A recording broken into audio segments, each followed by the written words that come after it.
El Camino Podcast. Seguimos al que es el camino, la verdad y la vida. Por Jorge Mario Quintero. El Evangelio de Lucas comienza ¿con qué? Con un prólogo, ¿cierto? Que está en Lucas capítulo 1, versículos del 1 al 5, ¿cierto? Arranca con ese prólogo. Luego, desde el capítulo 1, versículo 5, es el versículo 4. En el versículo 5 del capítulo 1 hasta el final del capítulo 2 nos trae que la infancia de Jesús. Y esa infancia comienza con un personaje muy interesante, con una parejita empieza la infancia de Jesús ¿con quién? Pues esos relatos de la infancia. Con Isabel y Zacarías, ¿cierto? Isabel y Zacarías, que de alguna manera nos representan como el Antiguo Testamento, ¿se acuerda? Lucas nos plantea el tiempo de Israel, ¿sí se acuerdan de eso? El tiempo de Jesús, el tiempo de Israel, el tiempo del pueblo de Israel, o tiempo de la promesa, o tiempo del Antiguo Testamento. Luego ya en Jesús viene el tiempo de Jesús, tiempo del hoy de Dios. ¿Se acuerdan cuando trabajamos eso? Y en los Hechos de los Apóstoles es el tiempo de la iglesia, que es una estructura de Lucas, ¿cierto? Entonces, lo primero que nos trae Lucas es como un recuento del Antiguo Testamento. Inclusive lo vemos también en el capítulo 3, cuando se habla de Juan el Bautista. Recuerda que Juan el Bautista es el que permite como esa bisagra, ¿cierto? Que está como allá todavía en el Antiguo, pero como que nos entra al Nuevo Testamento. Entonces, el inicio de Lucas nos permite ver el Israel, el tiempo de la promesa, pero nos adentra en Jesús. Jesús que es el hoy de Dios, ¿cierto? El presente de Dios. Y luego en Hechos de los Apóstoles, Lucas nos va a presentar el tiempo de la iglesia, ¿cierto? El tiempo de la iglesia. Esos son como los tres momentos que nos presenta Lucas. Lucas es bien interesante porque Lucas es el escritor más extenso de todo el Nuevo Testamento, ¿sí o no? Más que Pablo inclusive. Cuando unimos las dos obras, el Evangelio según San Lucas y los Hechos de los Apóstoles, queda una obra más grande que las 14 cartas que se le adjudican a Pablo, que ustedes saben que 7 hoy en día se cree que son propiamente de él y otras 7 serían lo que llamamos secundariamente paulinas. 7 son protopaulinas, ¿cierto? Primariamente paulinas, propias de Pablo, y 7 que serían secundariamente de Pablo. Pero Lucas, esa obra lucana es más grande inclusive que la obra paulina. Entonces Lucas es bien interesante. Este Evangelio de Lucas, acuérdense de cuando trabajamos, tiene 500 versículos propios, ¿sí se acuerdan? Que Lucas toma 330 versículos de Marcos, pero también tiene la fuente Q, ¿sí se acuerdan de la fuente Q? Que lo hemos trabajado. También tiene como la fuente Q, que es esa fuente que comparte con Mateo. De ahí toma una buena cantidad también de versículos, pero interesante. Trae 500 versículos propios. Entonces Lucas hizo él mismo una gran investigación. Lucas sin duda es un gran escritor. Ya dijimos pues algo. Pero la estructura que nos trae como tal los evangelios sinópticos, que son Mateo, Marcos y Lucas, esos 3 evangelios sinópticos nos traen la siguiente estructura. ¿Cuál es la primera parte de esa estructura? La preparación en él. Entonces, recuerda que hemos aprendido pues, primero está el desierto como tiempo de preparación. Luego viene el tiempo de Galilea, ¿sí se acuerdan?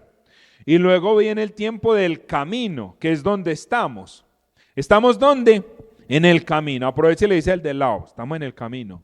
Y en el camino, también ustedes se acuerdan cuando hablamos de las 2 adiciones, ¿sí? Recuerde que Lucas va llevando el hilo de Marcos, pero él tiene una adición pequeña y luego tiene lo que conocemos como la gran adición, que también ahí estamos, ahí vamos. A ver, ¿les recuerdo cuál es esa primera adición o no? ¿O la tienen clara? Por allá en el capítulo 6, en el versículo 20, comienza la primera adición, o sea, donde Lucas abandona a Marcos y tiene los elementos propios y los elementos también de la fuente Q, pero que no son los elementos propios del Evangelio según San Marcos, que es el que él va siguiendo. Luego va a venir la gran adición, que es donde estamos y es donde me interesa quedarme. ¿Dónde comienza esa gran adición? Que comienza inclusive con el camino. En Lucas capítulo 9, versículo 51. ¿Cómo era que decía? Como se iba cumpliendo el tiempo, como se iba cumpliendo los días de su asunción, él se afirmó en su voluntad de ir a Jerusalén. Ahí comienza el camino, ¿hacia dónde? Hacia Jerusalén. Y esta parte del camino finaliza en el capítulo 19, versículo 27.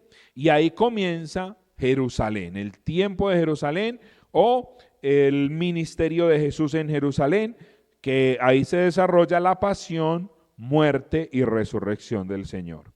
Pero la adición va a terminar, esa segunda adición, donde Lucas abandona a Marcos y se dedica a sus propios textos y también a la fuente Q, va a finalizar en el capítulo 17, en el versículo 14. Aunque en realidad uno se pone a mirar y también hay unos relatos aquí muy propios de Lucas. Prácticamente esa adición se termina junto con el camino, prácticamente es igual. En esto estamos. Muy cerca al inicio de esa adición, acuérdense, en el capítulo 10 se hizo una pregunta, acuérdense que lo trabajamos con Oscar. Capítulo 10, versículo 25. Se levantó un legista y le preguntó para ponerle a prueba: maestro, ¿qué he de hacer para tener en herencia vida eterna? ¿Se acuerdan de eso? Entonces, en esta etapa del camino también hay una gran pretensión de Lucas y es responder qué tengo que hacer para salvarme. ¿Sí se acuerdan de eso? En el capítulo 13, versículo 22, vuelve la pregunta. Mientras caminaba, vea, es continuamente la palabra camino, mientras caminaba hacia Jerusalén, iba atravesando ciudades y pueblos enseñando. Uno le preguntó: Señor, ¿son pocos los que se salven? Entonces aquí también se descubre que Lucas pretende responder, dar claridad sobre la salvación. ¿Sobre qué? La salvación. Y aquí en el capítulo 13 comienza el Señor a responder. Pilas pues, que aquí es donde quiero que empecemos a profundizar hoy. Miren, el Señor comienza a responder cuando le preguntan: ¿son pocos los que se salven? ¿Y cómo responde? Dice: para usted salvarse tiene que entender que el camino es estrecho. ¿Sí se acuerdan de eso? Que el camino es estrecho y que la puerta se puede cerrar. ¿Se acuerdan cuando trabajamos todo eso?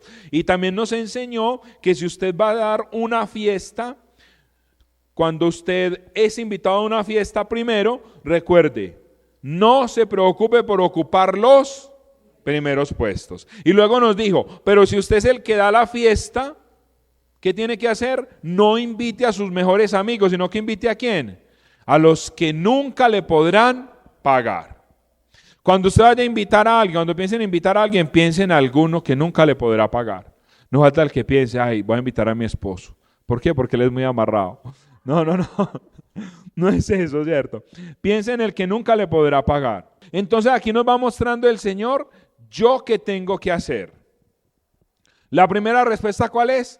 ¿Yo qué tengo que hacer? Él me está enseñando, usted y yo, ¿qué tenemos que hacer para heredar la vida eterna? ¿Qué tenemos que hacer? No ocupe los primeros puestos, haga fiestas pero para los necesitados. Cuando lo convoquen al gran banquete, vaya, no se pierda ese banquete, ya estamos invitando, ¿sí? Usted debe dejar familia. Mire, acuerden el versículo 25 del capítulo 14 que lo profundizamos, ¿cierto? Usted tiene que dejar familia, dejar hermanos y seguirme, ¿sí o no? El que no haga eso no es digno de mí. Y luego terminó diciendo, el que vaya a construir una torre tiene que hacer bien los estudios, porque qué pena, qué tal que la empiece y no la alcance a terminar. Y al final terminamos ahora 8 días diciendo, buena es la sal, mas si también la sal se desvirtúa, ¿con qué se salará? ¿Se acuerdan? Versículo 34, no es útil ni para la tierra ni para el estiércol. Bueno, se va a tirar esa sal, debíamos ser verdadera sal. Hasta ahí el Señor nos ha dicho, yo qué tengo que hacer, nosotros qué tenemos que hacer. Pero en el capítulo 15, el Señor nos va a decir, ¿Él qué hace? ¿Qué hace Él? Esto me encanta.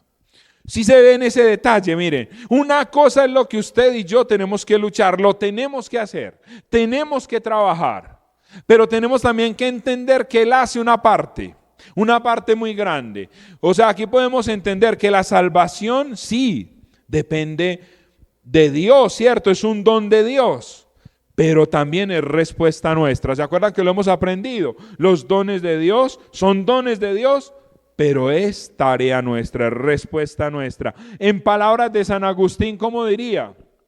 El Señor que te creó sin ti, no te salvará sin ti. ¿Cómo es? El Señor que te creó sin ti, no te salvará sin ti. Entonces Él nos empieza a contar, listo, si hay unas exigencias, póngase las pilas, pero mire lo que Él puede hacer. ¿Y qué puede hacer Él? Leamos pues capítulo 15, versículo 1. Todos los publicanos y los pecadores se acercaban a Él para oírle. Los fariseos y los escribas murmuraban, este acoge a los pecadores y come con ellos. Entonces les dijo una parábola. ¿Qué les dijo? Una parábola, no 3 parábolas. ¿Les dijo cuántas? Una. Miren pues el detalle. Qué bueno caer en cuenta de eso, porque en realidad es una parábola en 3 momentos, ¿cierto? O con 3 situaciones. Ahora, ¿por qué surge la parábola? El Señor, ¿por qué le da la gana o por qué se anima a decir esa parábola según lo que nos presenta Lucas? ¿Por qué? Porque le preguntan, ¿cierto? Porque los publicanos y los pecadores están comiendo con Él y a estos fariseos y escribas eso les está chocando. Es muy lindo, a mí me encanta, muchachos, yo me he puesto a pensar mucho en estos días, el Señor cómo responde de diferente. ¿Cómo respondemos nosotros ante los ataques? ¿Y cómo el Señor responde? Imagínense uno que le hagan un reclamo, ¿uno qué hace? Pues uno empieza a subir la voz más altica o empieza a gritar o algo así. A la defensiva uno ataca más fuerte, pero el Señor es muy especial. Imaginen que empiecen a murmurar, que uno se detalle que están murmurando de uno. ¿Les ha pasado? Que uno dice, yo sé que están hablando de mí. Yo sé que estaban hablando de mí. Y uno ahí mismo empieza a enojar y el Señor, o sea, como tan bueno, ¿cierto? Porque Él ahí mismo dice, están murmurando, están hablando de mí. Bueno, ¿quién de vosotros si tiene, sí o no, uno hacer eso? ¿Ah? Que estén hablando mal de uno, que lo estén braviando, le estén poniendo problema y uno, ¿quién de vosotros si tiene 100 ovejas? Yo me imagino como el tono del Señor así todo solemne, ¿sí o no? Y uno cómo se queda uno como de impactado. A ustedes les ha pasado y a mí también, que de pronto uno va todo enojado con una persona y que uno dice, le voy a cantar la tabla. Y uno todo enojado hablándole y alegándole y uno esperando que la persona le responda. Y de pronto la persona no le dice a uno nada, sino que le dice, tenés razón. Yo cometí el error. Y uno, sí, usted lo cometió. Y uno bregando como a ver si la cosa se calienta y nada. Y la persona, no, yo cometí el error, sí. Qué pena, me perdona. No, es que eso no es suficiente con un perdón. Uno como que sigue buscando. El Señor, qué lindo, ¿cierto? Ante esa dificultad, ante esa incomodidad. Es que Él estaba cometiendo un error muy grave. Él estaba cometiendo un pecado según la visión que tenía el pueblo de Israel. Él no podía comer con publicanos, él no podía comer con pecadores, él estaba yendo en contra de la ley. O sea, el reclamo que ellos le están haciendo es justo. Lo que pasa es que uno lee esto así como rápido y nos hemos acostumbrado porque ya somos cristianos, pero el reclamo que ellos le hacen es absolutamente justo. No debería estar haciendo eso. Pero Él empieza a enseñarnos otra cosa y nos lanza pues esta parábola en 3 partes. La primera parte nos habla de una ovejita. ¿De qué? De una ovejita. O sea, de un animalito. En la segunda, pues en el sentido de la pérdida, ¿cierto? En la segunda nos habla de una monedita, o sea, de algo material. Y en la tercera nos habla de un hombre, de un ser humano.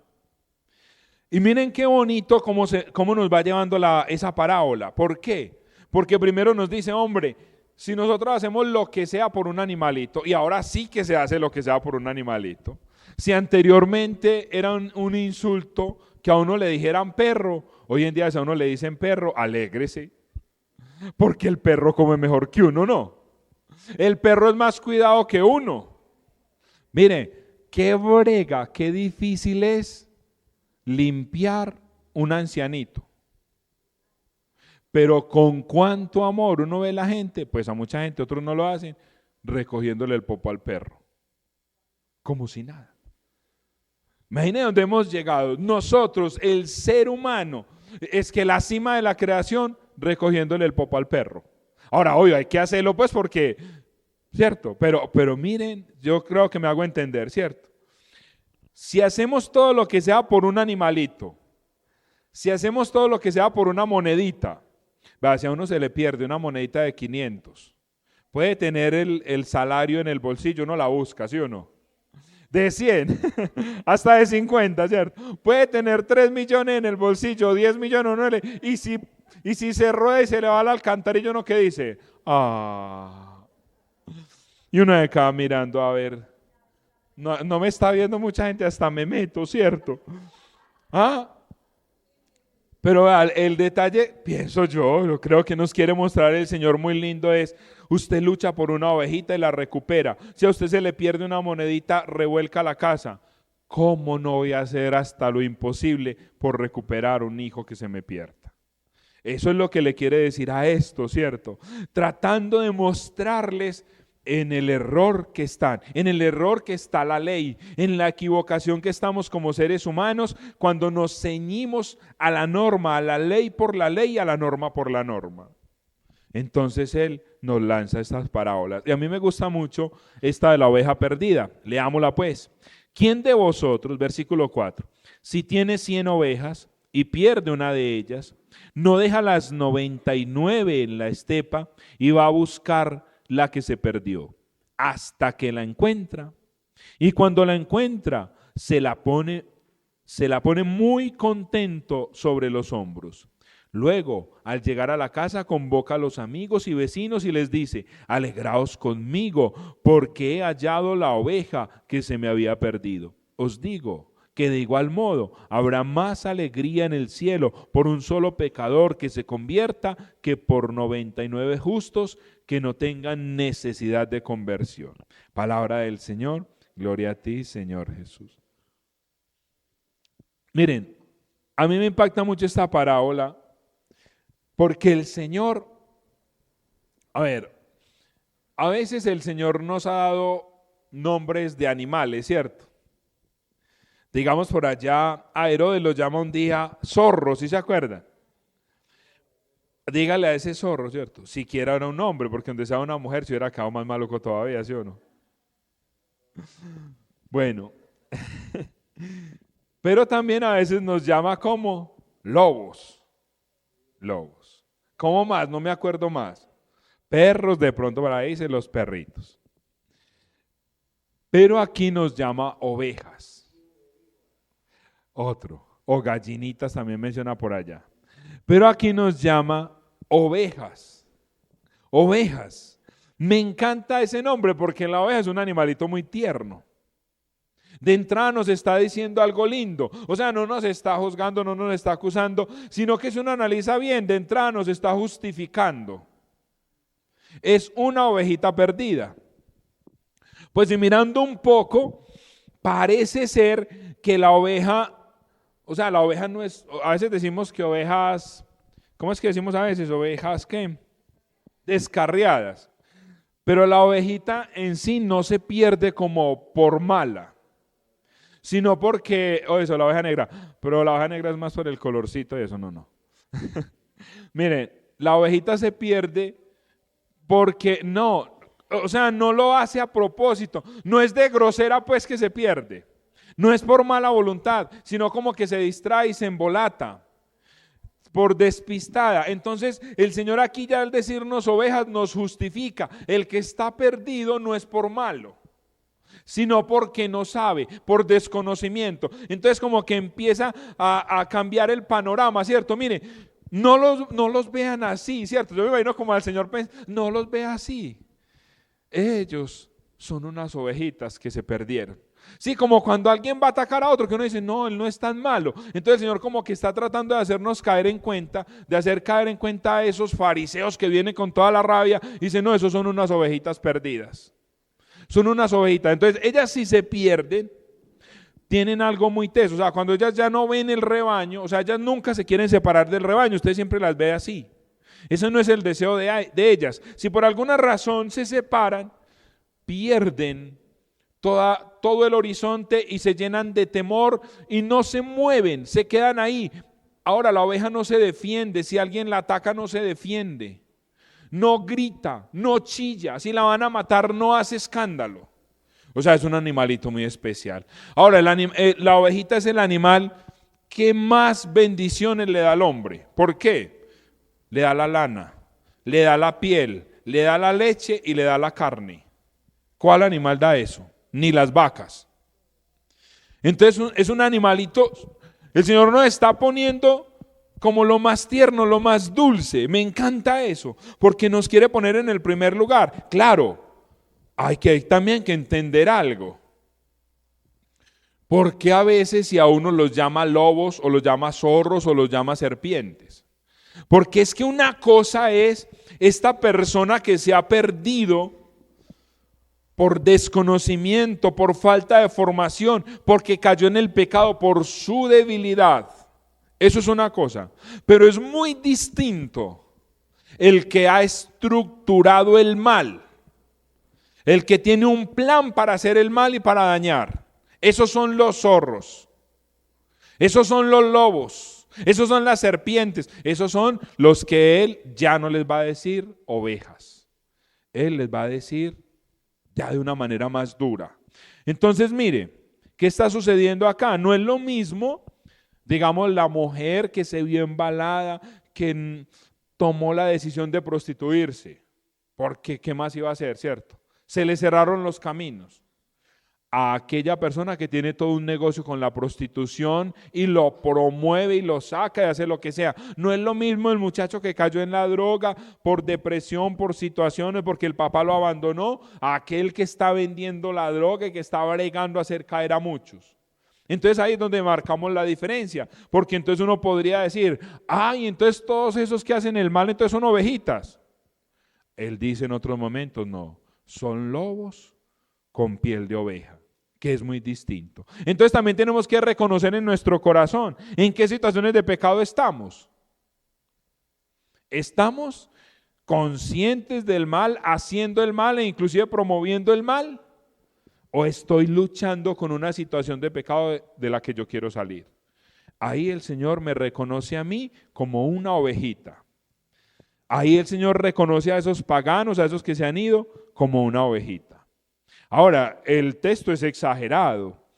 Pues, para hacer una fiesta por recuperar una oveja tampoco, pues yo no la veo tampoco tan lejos. Pero sí se alegra uno.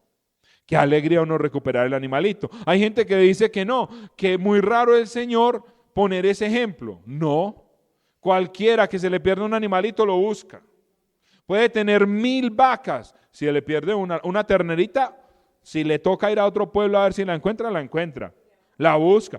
Si se le pierde una gallinita, la busca. Puede tener un montón, pero usted cuenta por la noche, ¿sí o no? ¿Se acuerdan cuando nos mandaban a contar las gallinas? Y si falta una, busque esa gallina. Ay, Dios mío, uno buscando una gallina a las 7 de la noche. Entonces, obviamente, si nosotros lo hacemos, ¿cuánto más el Señor? Y aparece un detalle aquí muy lindo, vea. En los 3 momentos que nos presenta la parábola, nos va a decir: alégrense conmigo, porque ha llegado la oveja que se me había perdido. Alégrense. La clave es ¿qué? La alegría. Luego, cuando recupera la moneda, vuelve y dice: alegraos conmigo, porque he hallado la dracma que se me había perdido. Cuando el hijo regresa, dice en el versículo 24 o versículo 23, traed el novillo cebado, matadlo y comamos y celebremos una fiesta. O sea, hay alegría. Ese hijo mayor que no quiere entrar, el Señor le manifiesta también la alegría. Versículo 32, pero convenía celebrar una fiesta y alegrarse por este hermano tuyo que había muerto y ha vuelto a la vida. Hay motivo de fiesta. Entonces el Señor comienza diciendo: sí, por la oveja hay fiesta, sí, por la moneda hay fiesta, cuanto más por este hijo que ha retornado a la casa, que lo hemos recuperado, que está sano, que está bien, que lo hemos podido volver a traer a la fe. Ahí vamos pues con lo de las ovejas. Cuando hablamos de esta mujer que se le pierde la moneda, pues hay muchas interpretaciones de muchas cosas. Una que me gusta mucho es que probablemente las monedas sea con las que sea como la dote, ¿cierto?, que recibe la mujer. Y entonces, si eso es así, ella recibe 10 moneditas que tenía que presentárselas al novio el día de la boda, o con la que se hacía un collar. Son interpretaciones que se dan. Si es así, es muy lindo, porque entonces esta no es cualquier fiesta, sino que es la fiesta de la boda. Es la fiesta de la boda donde nosotros vamos a encontrarnos con el que nos ama. Ya no es simplemente que vamos a recuperar un animal, no, o una monedita, sino que esta moneda representa la cuota inicial para encontrarme con el novio, con el que me ama. Ese es el motivo de la fiesta del cristiano, uno poderse encontrar con Jesús que nos ama. Pero también dice muchas cosas, que las casas en la antigüedad podían tener como cierta cantidad, no sé, como de paja para que el piso no fuera muy frío. Entonces por eso hay que barrer toda la casa, hay que organizar todo para poder encontrar esa monedita. Sea lo que sea, el Señor nos está invitando a una fiesta. Vamos a hablar un poquito más, a entrar en más detalles sobre la parábola del Hijo, pues, o del Padre misericordioso. Una primera clave que podemos mirar: el Hijo le pide la herencia, ¿cierto? Y Él se la entrega ¿a quiénes? A los dos. Uno la pide, pero se la reparte a los dos. Desde ahí nosotros podemos descubrir, cuando dice el hijo mayor, una interpretación es que ese hijo mayor sin duda son los judíos. Inclusive el Papa Benedicto XVI los llama así: nuestros hermanos mayores. O sea, los que llegaron primero, los que recibieron la fe primero. Y luego venimos nosotros, que llegamos después, que no somos judíos, que seríamos considerados los hermanos mayores. Es una manera de mirarlo. Pero a los dos el Señor nos ha dado la herencia. ¿Y cuál es la herencia? ¿Cuál será entonces en definitiva la herencia que el Señor nos da? ¿Ustedes qué dicen? La hacienda, la finca. Busquémoslo en el Salmo 16. ¿Lo quieren ver? En el Salmo 16 nos da una respuesta muy linda de la herencia. ¿Qué es la herencia? Salmo 16, ya les voy a decir el versículo que nos da una claridad muy bella de lo que es la herencia. Nos dice: me ha tocado un lote precioso, me encanta mi heredad. Atrasito, versículo 5 dice: ya ves la parte de mi herencia y de mi copa. Te asegurarás mi suerte, me ha tocado un lote precioso, me encanta mi heredad. Entonces, ¿cuál es la herencia que el Señor le dio? Volvamos a Lucas 15. ¿Cuál es la gran herencia que el Señor nos ha dado? Él, su persona. Miren, en la liturgia este domingo, los 10 leprosos, Lucas 17:11. ¿Sí se acuerdan? Solamente uno vuelve a dar gracias. ¿Qué quiere decir eso? Este hombre fue capaz de superar el don para llegar al dador de los dones. Este hombre no se queda con el milagro, sino que va por el que hace los milagros, el dueño de los milagros, ¿cierto? Va por el Señor de los milagros, digamos. Miren, en la Eucaristía del domingo me impactó mucho la homilía del Padre. Me llegó mucho al corazón. Miren, era un padrecito que a mí casi no me gusta. Yo siempre que voy a misa y él iba a celebrar la Eucaristía, yo decía, ay Dios mío, bendito sea el Señor. Pero se ha tirado ese Padre una homilía tan linda sobre las gracias. ¿Y por qué me quiero detener en esto? Porque ese hijo perdido, ¿sabe por qué vuelve a la casa del Padre? Porque él tiene claridad de quién es su papá. Si él no supiera, si él no entendiera quién es ese papá, él no vuelve. O sea, sabía que ese papá lo iba a recibir bien. Es como cuando yo me casé, que pues a mí no me querías mucho en la casa de ella, porque había sido plaguita, pero ya me había convertido, ya llevaba. Y entonces el papá, todo el mundo le decía, no se case con ese tipo, vea usted sabe que vaca ladrona no olvida el portillo, ¿sí o no? Y bueno, todas esas cosas. Y el papá le dio la bendición y le dijo, mija, y si ese man la trata mal, aquí tienen las puertas abiertas. Aquí la recibimos. Aquí lo recibimos. Entonces miren, ella sabía que tenía dónde volver, ¿cierto? Qué duro es cuando uno no sabe dónde volver. Mira, aquí en el texto dice la casa del Padre. Ahorita les cuento la historia que me contó el padrecito en la misa. Cuando uno sabe dónde puede volver, recuerda que en el pueblo de Israel es una comunidad, un pueblo patriarcal. Y una manera de decir la casa a la familia es decir la casa del padre. Nosotros aquí en Antioquia decimos la casa de mi mamá, así está el viejito vivo, ¿sí o no? Es la casa de la mamá. Pero en esa sociedad es la casa del padre, por eso decimos la casa del padre, por eso es el padre el que representa aquí el texto. Entonces este hijo pródigo vuelve porque reconoce el don en su padre, aunque lo haya malgastado. Y lo mismo le pasa a este leproso, él no se pone a perder el tiempo yendo al templo que le den, que le firmen o que le aprueben que él ya se ha sanado de su lepra. A él le importa es volver donde el que le dio el don. Ese es su interés y es su afán. Entonces miren, qué bueno, vamos entrando en esta parte que les quiero comentar, porque realmente cuando uno entra en situaciones de pecado, uno entra en ellas porque se le va olvidando quién es el Padre. Y entonces este sacerdote en la homilía empezó a hablar de las gracias, de la acción de gracias. Él decía que es muy sutil, que es muy delgadito el hilo entre uno agradecer por el don y agradecer por el que da el don. Es sutil, se dan cuenta, porque muchas veces uno dice, sí, yo amo mucho a la persona. Mentira, usted ama las cosas que le da. Que le deje dar las cosas a ver qué pasa. A veces amamos mucho a la mamá, claro, pues si es la que nos soluciona todo problema económico.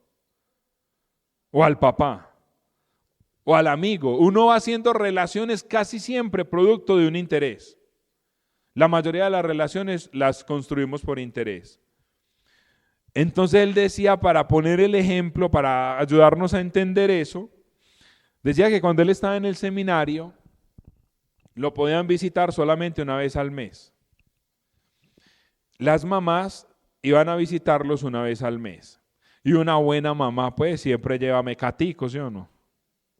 Una buena mamá no llega maniboleada. Y entonces las mamás les llevaban a todos mecaticos, dulces, cosas, ¿cierto? Y él decía, todos se alegraban con esos mecatos. Todos cañaban y mostraban y compartían y se reían y felices con los dulces y las cosas que les llevaba la mamá. Y él decía, yo no me alegraba por ese mecato. Yo me quedaba añorando que pasara el mes para volverme a encontrar con mi mamá. A mí no me importaba el mecato. A mí me importaba mi mamá. Cambia el don. A nosotros, ¿quién nos importa? ¿La sanación o el Señor, la persona? El otro día que estuve Ernei en Don Matías nos hizo caer en cuenta de algo muy lindo, porque siempre decimos, ustedes vienen a recibir bendiciones, ¿sí o no? Y Ernei, cuando iba a empezar su predicación, dijo, ¿vienen a recibir bendiciones o quieren venir a recibir al que da las bendiciones? Es que es sutil, ¿sí o no? Es como tan poquito, es como tan pequeña la diferencia. Y este hombre, ¿por qué fue capaz de volver? Porque se acordó. Yo tengo un papá muy bueno, yo que me voy a poner a botar escape más por aquí, ya no voy a sufrir más. Pero mire, en todo caso, ¿por qué uno se aleja? ¿Por qué el hijo mayor se aleja? O está ahí en la casa, pero no reconoce al padre. ¿Por qué el otro se va? Porque no entendemos, no tenemos claridad de quién es Dios para nosotros. Eso es una cosa muy tesa, hermanos. La mayoría de la gente, y usted y yo, nos cuesta mucho entender quién es Dios, quién es mi Padre realmente, cómo es que actúa, cómo es que funciona. En estos días estaba hablando algo de esto y una muchacha me va diciendo, miren que es que nos confundimos muy fácil. Y va diciendo, yo a veces creo que cuando uno empieza a caminar con el Señor, antes lo bendice menos, porque ya lo tiene a uno asegurado. Y Él bendice más a los otros que no han llegado para atraerlos, imagínese usted. Comenzamos a tener unas ideas de Dios sumamente extrañas.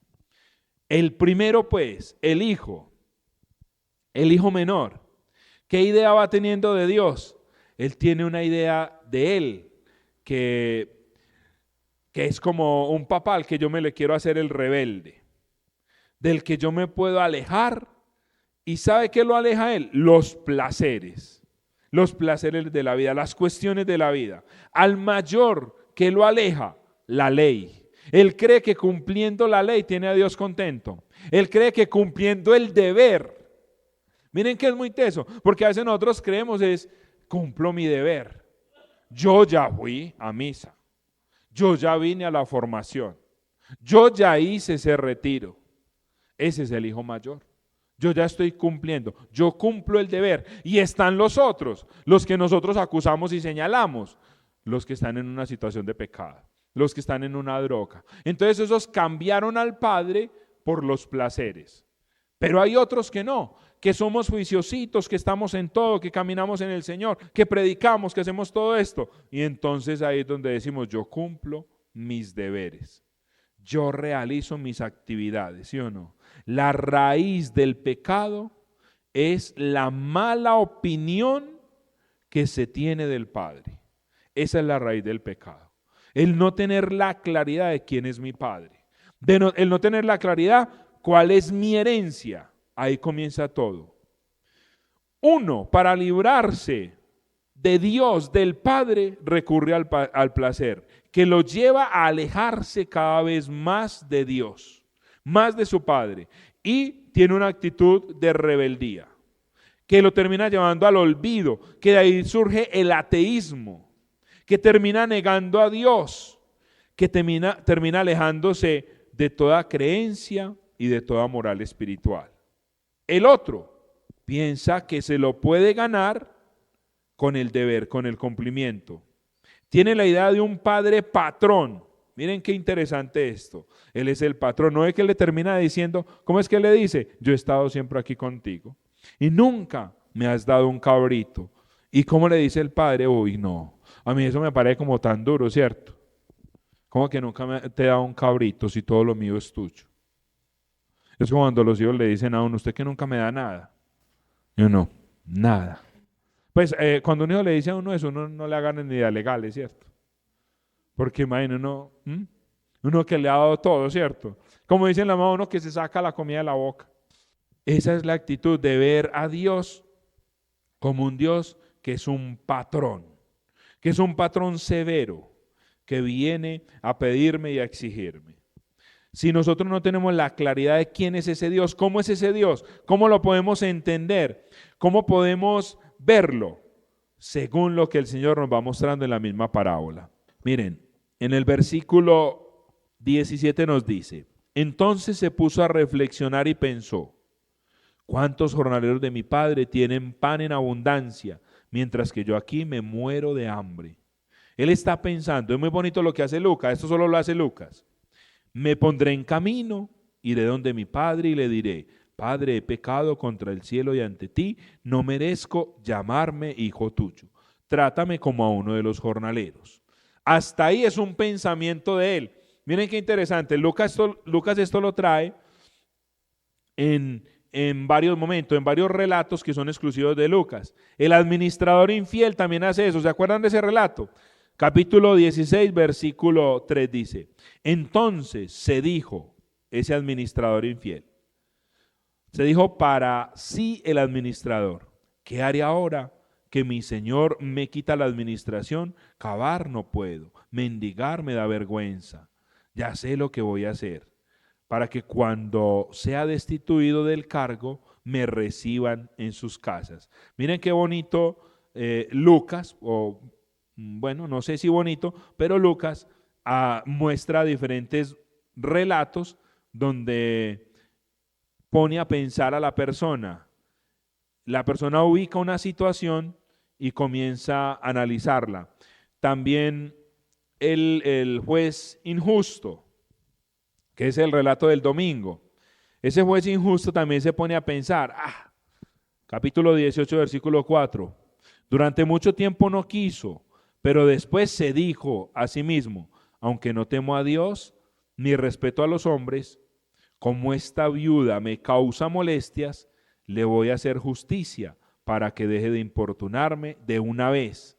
Entonces Lucas nos pone como a pensar. ¿Por qué? Porque ahí en el pensamiento es donde nosotros terminamos tomando las decisiones. Recuerde que todo en nuestra vida comienza con un pensamiento. Lo que pensamos se convierte en palabras y lo que expresamos se termina convirtiendo en acciones.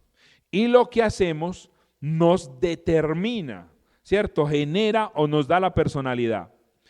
Recuerden otro texto, aquel hombre que tiene unas cosechas muy grandes, capítulo 12, versículo 17, y que no sabe qué hacer con todo eso. ¿Qué hace? Capítulo 12, 17. Y pensaba para sus adentros: ¿qué haré ahora si no tengo donde almacenar todo el grano? Entonces se dijo: ya sé lo que voy a hacer. Está pensando: demoleré mis graneros y edificaré otros más grandes. Almacenaré allí todo mi trigo y mis bienes. Y me diré: ahora ya tienes abundantes bienes en reserva para muchos años. Descansa, come, bebe y banquetea. Eso es lo que él está pensando. Hermanos, ¿qué pensamos nosotros en nuestro interior? ¿Cómo queremos nosotros resolver las cosas? ¿Qué pensamos ahí menudito? Mire que uno siempre se hace como una preconcepción de las cosas y de las situaciones.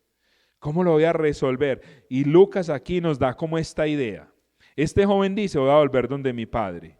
Yéndome muy mal, me trata como un jornalero. Pero él no es así. Y aquí nos dice entonces claramente qué hace el Señor. 1, nos busca como se busca una oveja perdida, como se busca una moneda. 2, sale al encuentro de su hijo. ¿Por qué? Porque en realidad cuando él piensa en sí mismo, cuando él entra en sí mismo, es porque Dios nunca ha salido de su corazón. Dios siempre ha estado en su corazón y eso es lo que le hace reaccionar, entrar en sí mismo para regresar. Y entonces cuando nosotros queremos saber cómo es Dios, cómo es el Padre, entonces ahí están los verbos que conocemos, verbos de la misericordia. Estando él todavía lejos, lo vio su padre, se conmovió, corrió, se echó a su cuello, le besó efusivamente. El hijo le dijo: Padre, he pecado contra el cielo y ante ti, ya no merezco llamarme hijo tuyo. El padre no le deja decir la última parte, no le deja decir: trátame como un jornalero. O sea, el padre nunca va a dejar que nosotros nos sintamos esclavos o simplemente como jornaleros. No, él lo que quiere es que nosotros nos experimentemos hijos. Esa tiene que ser nuestra realidad. Yo soy hijo. Cuando a nosotros nos pregunten: ¿usted quién es?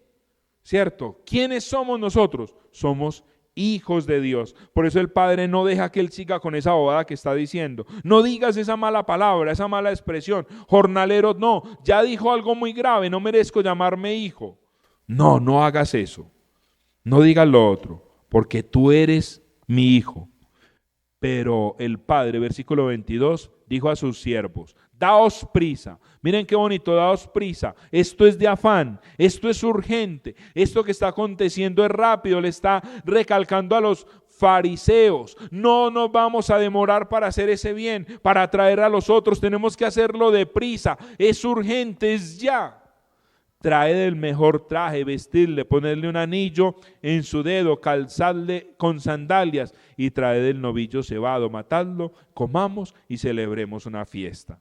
Miren, ahí vuelve a aparecer lo del novillo, lo del ternerito. Un novillo casi siempre se mataba para una boda, porque la boda era la fiesta más grande. Inclusive el novillo cebado probablemente se tenía para la boda del hijo mayor. Por eso es que de pronto al hijo mayor le duele tanto, porque le mataron el novillo cebado que seguramente se tenía preparado para él. Pero entonces el Señor adelantó la boda, la adelantó, porque es el tiempo para que nosotros volvamos al corazón del novio. Es el tiempo para que nosotros retornemos a la experiencia de Dios, ya no pensando en un Dios que desconocemos, sino pensando en un Dios que nos ve, que siente compasión por nosotros, que corre hacia nosotros, que nos busca, que dejaría lo que fuera por encontrarnos.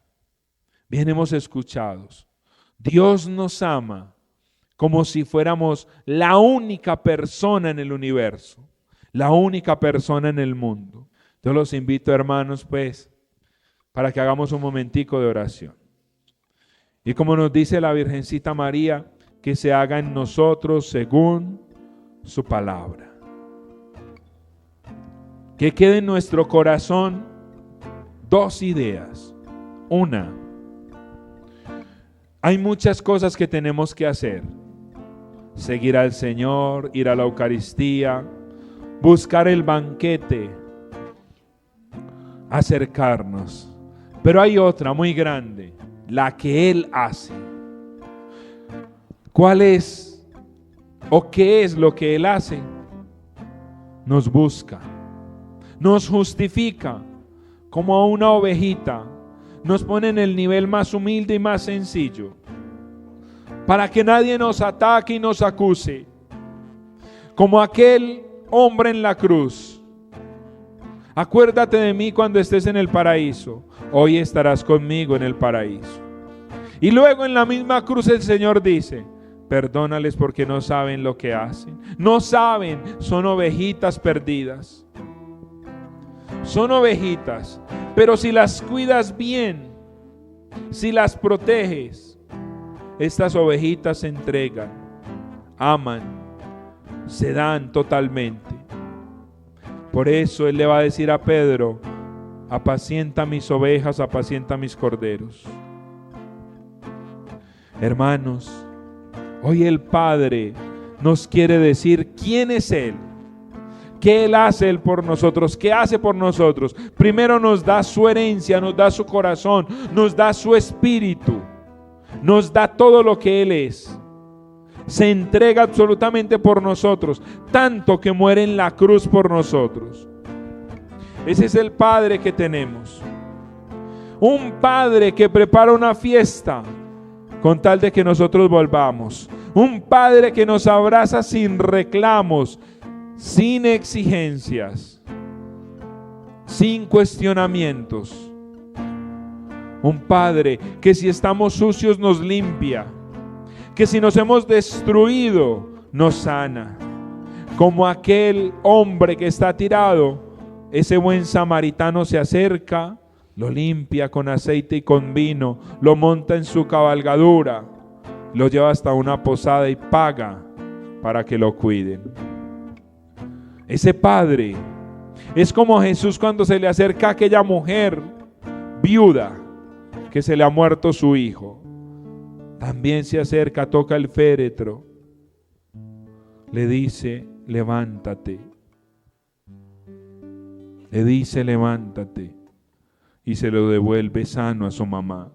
Le devuelve una nueva criatura, una nueva persona. Ese es el Padre. Un Padre que nos ama. Un Padre que añora que nosotros retornemos. Un Padre que tiene los brazos abiertos. Un Padre que no está pendiente de nuestros pecados. Un Padre que simplemente dice, me tengo que alegrar, porque este hijo mío estaba perdido, estaba muerto y ha vuelto a la vida. Un Padre que entiende que si nos alejamos es porque no lo conocemos. Cuando lo conocemos, ya no nos podemos alejar. Es imposible conocerlo y no amarlo. Es imposible amarlo y no seguirlo. Es imposible seguirlo y no servirlo. Ese es el Padre. El que me ve a mí, ve al Padre. El que me ve a mí, ve al Padre. Ahí está Jesús. Ahí están los fariseos. Ahí están esos lobos, esos zorros que a veces nos quieren destrozar. Pero ahí está el Padre que nos ama, que nos defiende, que nos da un anillo, que nos da dignidad, que nos da vida, y que inclusive aquel hijo mayor lo vuelve a invitar, lo convoca también, le dice que hay motivo de fiesta porque su hermano ha vuelto, porque hay más alegría por un pecador que se convierta que por 100 que no necesitan conversión. Bendito sea Señor. Te damos gracias, Señor. Ahí con sus ojos cerrados, yo los invito para que pensemos en ese Padre que tiene los brazos abiertos para esperarnos. En ese Padre que nos enseña, nos invita a seguirlo en serio, a vivir el banquete, a ser misericordiosos con los hermanos. Pero ese Padre que sobre todo nos quiere revelar quién es Él. Él que nos justifica, Él que nos ama, Él que nos escucha, Él que siempre ve en nosotros lo bueno, Él que está viendo más allá de nuestras heridas y dolencias. Él ve más allá de nuestros pecados y temores. Él simplemente quiere hacer una fiesta, porque hoy hemos decidido volver a la casa del Padre. No nos obliga, nos llama, nos invita. Usted y yo decidimos entrar a la fiesta, decidimos irnos lejos, decidimos juzgar y acusar como los fariseos, o decidimos sentirnos ovejitas perdidas, necesitadas del abrazo, necesitados de ser llevados en los hombros del Señor, necesitados de ser montados en su cabalgadura, necesitados de ser salvados de la muerte. Él nos quiere salvar, Él nos quiere amar, Él nos quiere perdonar. Aprendamos pues de María, que sabe aceptar y guardar estas cosas en el corazón. Digamos como ella dice: he aquí la esclava del Señor, hágase en mí según tu palabra. Dios te salve María, llena eres de gracia, el Señor es contigo, bendita tú eres entre todas las mujeres, y bendito es el fruto de tu vientre Jesús. Santa María, Madre de Dios, ruega por nosotros los pecadores, ahora y en la hora de nuestra muerte. Amén. Gloria al Padre, al Hijo y al Espíritu Santo, bueno, en principio, ahora y siempre, por los siglos de los siglos. Amén. Sígueme en todas las redes sociales como JM Quintero o Jorge Mario Quintero. Espera el próximo episodio.